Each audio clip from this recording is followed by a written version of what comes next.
Now, reporting from Lexington, Buena Vista, and Rockbridge County, this is the Rockbridge Report.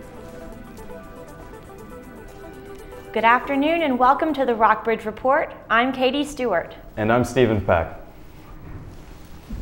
Carilion Clinic is announcing plans to base a helicopter in Rockbridge County in April. Lifeguard 12 is Carilion's third helicopter serving Southwest and Central Virginia. It will be based in Lexington and provide emergency transportation for patients in the region to the nearest trauma center. Construction for the helicopter pad will begin at Stonewall Jackson Hospital as soon as officials give the go-ahead. In another local story related to Carilion, during the Lexington City Council meeting on January 19th, council members unanimously gave their support to Carilion Clinic to sell up to $100 million in new bonds to pay down debt for recent renovations. But, as Rockbridge reporter Maragos reports, the City Council asked for something in return. Although Carilion Clinic closed Stonewall Jackson Hospital's birthing center 2 years ago, Councilman Bob Lera hasn't forgotten the impact that it had on the community. The birthing center closing was contrary to the kind of vision that eventually City Council came up with for the city of Lexington. So Councilman Lera proposed that the bond resolution bind hospital administrators to meet with city government to discuss future plans for the facility. I brought it up with a certain amount of trepidation, and I'm looking up and down the row up there of the other people on City Council, and I'm getting a lot of this. On Tuesday, Mayor Elrod, Councilman Lera, and Carilion Stonewall Jackson CEO Chuck Carr met informally to talk about the hospital's future without the birthing center.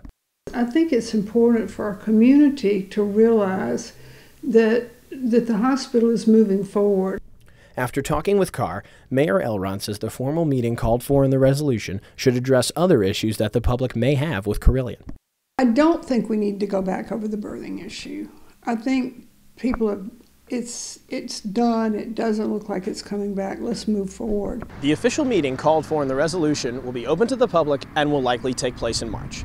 For the Rockbridge Report, I'm Maragos.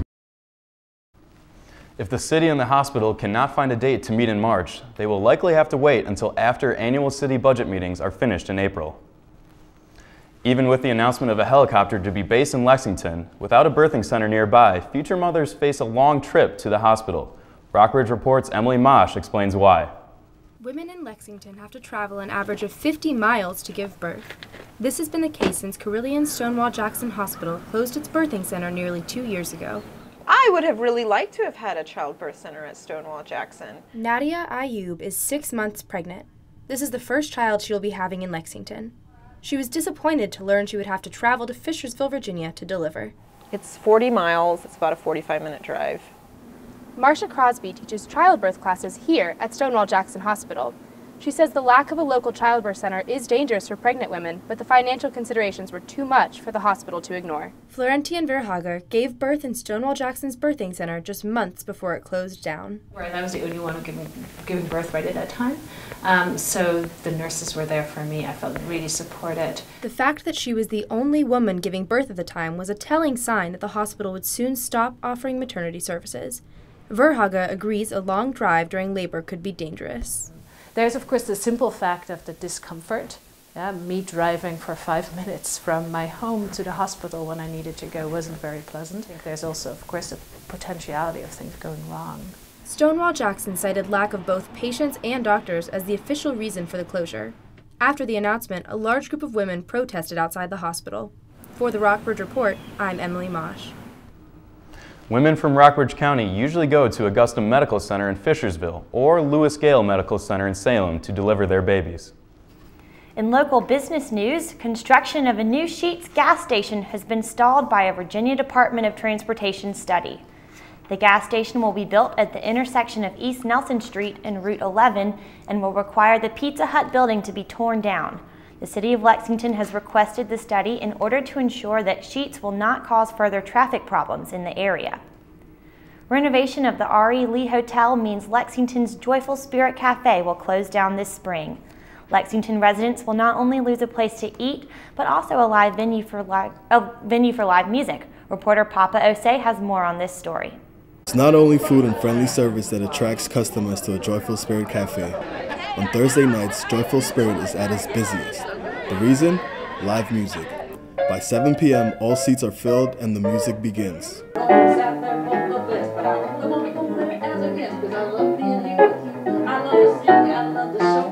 With as much feet tapping as there is munching, Joyful Spirit lives up to its name on music nights. I've really enjoyed the fact that this is a venue where local musicians can perform, and it's intimate. It's a place the community comes together.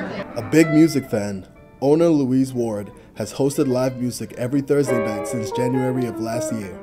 Apart from the Lexington coffee shop, Joyful Spirit is the only place in Lexington with weekly live music. One of the things that I really liked about Lexington as soon as I got here was how much community spirit and culture there is here, and music is a really big, important part of that. Ward has booked performers through February, but after that, the 10-year-old cafe will close down to make way for construction of the new R.E. Lee Hotel. Her lease will be up in the spring, and the landlord has given the space to another business. I think it's sad. It makes me very sad. That's one of the things I will miss the most when the cafe closes, is the music. So the customers will miss the cafe and its weekly music shows, but they are optimistic about the future of downtown Lexington with the new R.E. Lee Hotel. I'm very excited about what the Bed and Casas are doing with the downtown hotel. I think that will be really good for Lexington. For now, a Joyful Spirit Cafe is open for customers who are hungry for snacks and music. But come springtime, the closed sign will be up permanently. For the Rockbridge Report, I'm Papa Osei. With the closing of A Joyful Spirit, the only live music in Lexington will be at the Lexington Coffee Shop in the Palms. Coming up, local organizations help keep the Virginia Horse Center up to trot. And later, learn how Virginia Military Institute cadets break out. We'll be right back.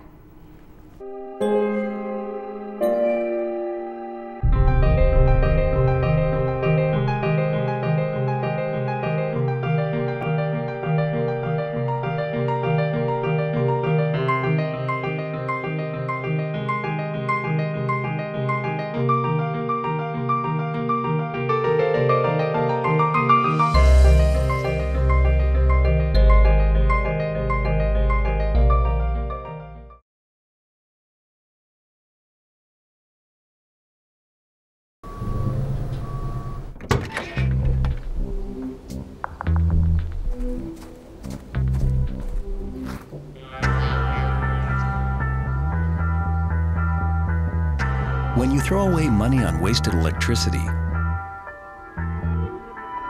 you're throwing away everything you could have bought with it. Saving energy saves you money. Learn more at energysavers.gov. 2 outs with a runner on first base. Now the big guy comes up to bat, hitting .342 with 92 RBIs and 36 homers.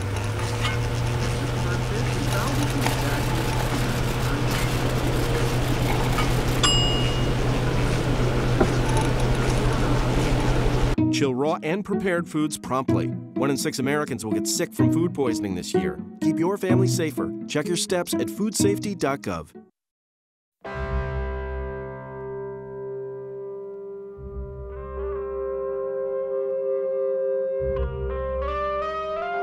"7,000 high school students drop out every school day. That's a line of desks, more than 4 miles long. We can keep students in school. Visit boostup.org and take the first step. 2 separate traffic accidents on Interstate 81 this week have killed 2 truck drivers. Just minutes ago, the Rockbridge Report learned that traffic is now moving on Interstate 81. The highway was closed early this morning by a chain reaction crash involving 3 tractor trailers. The accident caused a toxic chemical spill and the death of 1 driver early this morning. A section of the interstate in Botetourt County has been closed since 2 a.m. as officials work to clean up the mess. Traffic is backed up about 10 miles. This is the 3rd fatal accident on the interstate this week. Last Friday night, the first accident killed a Natural Bridge man after his car hit a guardrail, bounced to the other side of the road, and then overturned. On Monday evening, 1 tractor trailer rear-ended another and caught fire, killing the driver. Both accidents were in Rockbridge County. So far this year, there have been 3 fatal traffic accidents in Rockbridge County. In other local news, the local community foundation met its goal for 2011 by raising over $2.6 million in donations. The foundation will give 4% of its money to nonprofits now and invest the rest for the future. Rockbridge reporter Alex Cummings has the story. The Virginia Horse Center is just one of the dozens of nonprofit organizations keeping its stride thanks to the local community foundation. Chairman Dan Vance helped start this program about 10 years ago. We needed something that would keep the money here. You know, when charities come and go, we don't want it going to the national organization or going to other cities. We want the money to stay in this area. When a person donates through the foundation, rather than directly to a nonprofit, the organization gets long-term funding from investments or endowments. That money's going to stay there forever, throwing off income to the charities they want to support. So that makes a huge difference in a small community like this. One of Vance's clients left behind a permanent legacy for the Virginia Horse Center. Development Director Amanda Jones sees the impact of this gift every day. The gift grantor was a very good friend of the Horse Center. She touched our lives, but her gift is giving us the capability to touch thousands upon thousands of lives. The Horse Center receives no state funding. Jones and her staff make ends meet through grants like these and through fundraising. We estimate that we bring about 450,000 people through Lexington and Rockbridge County every year. The Horse Center gives so much back to Virginia's economy as well as to this county.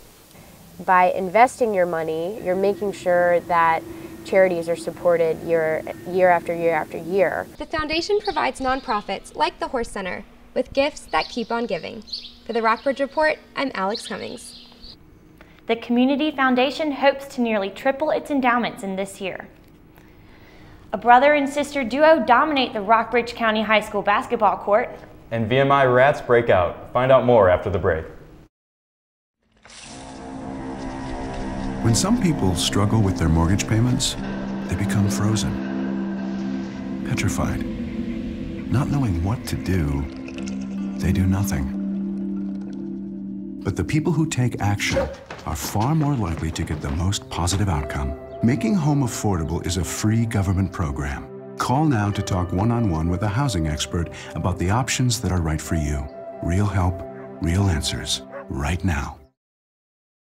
So, I got this new family, and I don't know what it is about this one, but she can't seem to put down that toy all day long. Tap, tap, tap, tap. Oh, and she even talks to it. She talks to that more than she talks to him. What's up, bro? Nice shirt. Who's she talking to? Her mom? She talks to her mom a lot. This is one amazing truffula tree. Can you imagine a place where these grow everywhere? Yes, it's called the forest, a magical place to enjoy with your family.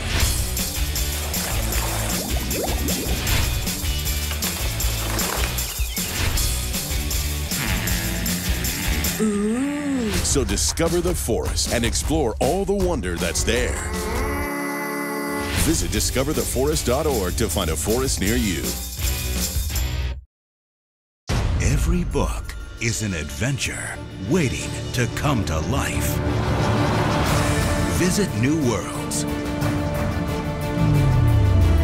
Encounter new friends.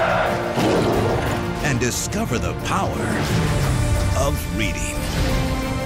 Go to read.gov to read A Princess of Mars, the first novel to feature John Carter. A new world awaits. Read. Preparations are underway for Washington and Lee's 25th Mock Convention. MockCon is a 104-year-old tradition in which students predict the winner of the non-incumbent party's primary convention. MockCon boasts a 75% success rate since the first event in 1908. In 1924, the convention drew national attention by correctly nominating John Davis before he declared his candidacy. Since 1948, Mock Convention has picked the wrong candidate only twice. But 4 years ago, on MockCon's 100th anniversary, students nominated Hillary Clinton. This year's team hopes to avoid the first back-to-back incorrect predictions in more than 60 years. Political Chairman Wilkes says the decision is not to be taken lightly.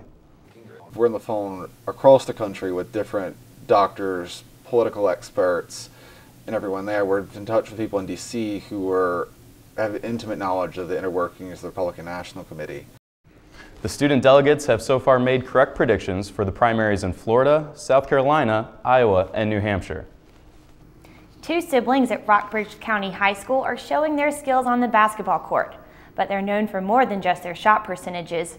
Rockbridge reporter Katie Shelor has more on how basketball has brought this family together. It's no secret that Andrew and Lauren Rousey can make things happen on the basketball court, but what sets them apart from their teammates is their bond with each other. There's no rivalry between them. You know, I know Andrew gets a little more publicity than Lauren does right now, but you know, it's pretty neat. There's no, you know, I guess there's probably a general sibling rivalry, but you can't tell it between those two. Andrew, a 6-foot-tall junior, is averaging 28.7 points per game this season, and Lauren, a 5'10" sophomore, is averaging 10 points per game. They grew up playing basketball with their dad, and they say their success comes from things he's taught them. We go shoot pretty much every day together, and he pretty much taught me everything. He wants us the best for us, and so he's always like pushing us to do our best in everything we do. If juggling the schedules of 2 varsity teams isn't enough, the Rousey family also travels all over the country during the summer for basketball camps and summer teams. I just think it's unique that they're willing to travel, you know, to Las Vegas, to Georgia, to North Carolina, to, you know, for basketball.